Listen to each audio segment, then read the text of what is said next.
ಪಟಾಕಿ ಕೊಡ್ಸಮ್ಮ. ಅಮ್ಮ ಪಟಾಕಿ ಕೊಡ್ಸು. ಅಮ್ಮ ಪಟಾಕಿ ಕೊಡ್ಸಮ್ಮ. ಏನು ಗೊತ್ತಾ ಸಾಕ್ಷಿ ಶ್ಯಾಮ್, ನಾವು ಯೇಸಪ್ಪನ ಮಕ್ಕಳಲ್ವಾ, ಅದಕ್ಕೆ ನಾವು ಪಟಾಕಿ ಎಲ್ಲ ಹಚ್ಚಬಾರ್ದು ಆಯಿತಾ.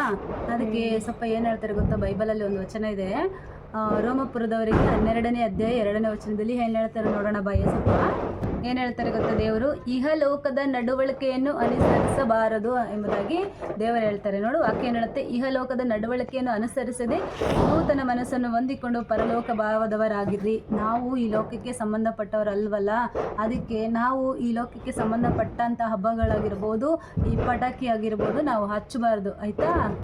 ನಿಮಗೆ ಪಟಾಕಿ ಬದಲು ನಾನು ನಿಮಗೆ ಕೇಕ್ ಕೊಡಿಸ್ತೀನಿ ಆಯಿತಾ. ಸರಿ ಮಾ, ನನಗೆ ಪಟಾಕಿ ಬೇಡ, ಕೇಕ್ ಕೊಡಿಸ್ಮ. ನಾವು ಯೇಸಪ್ಪನ ಮಕ್ಕಳು, ಯೇಸಪ್ಪನ ಮಾತು ಕೇಳಬೇಕು. ನನಗೆ ಪಟಾಕಿ ಬೇಡ, ಕೇಕ್ ಕೊಡಿಸ್ಮ. ನಾವು ಯೇಸಪ್ಪ ಮಕ್ಕಳಲ್ಲ, ಯೇಸಪ್ಪ ಮಾತನ್ನೇ ಕೇಳ್ತೀವಿ.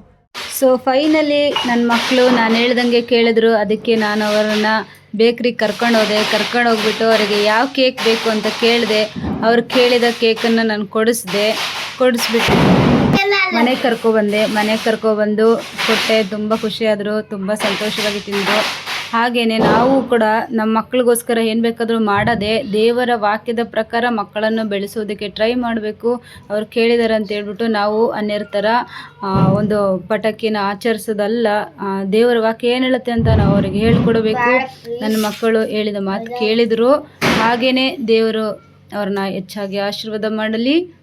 ದೇವರು ನಿಮ್ಮನ್ನು ಸಹ ಹೆಚ್ಚಾಗಿ ಆಶೀರ್ವಾದ ಮಾಡಲಿ.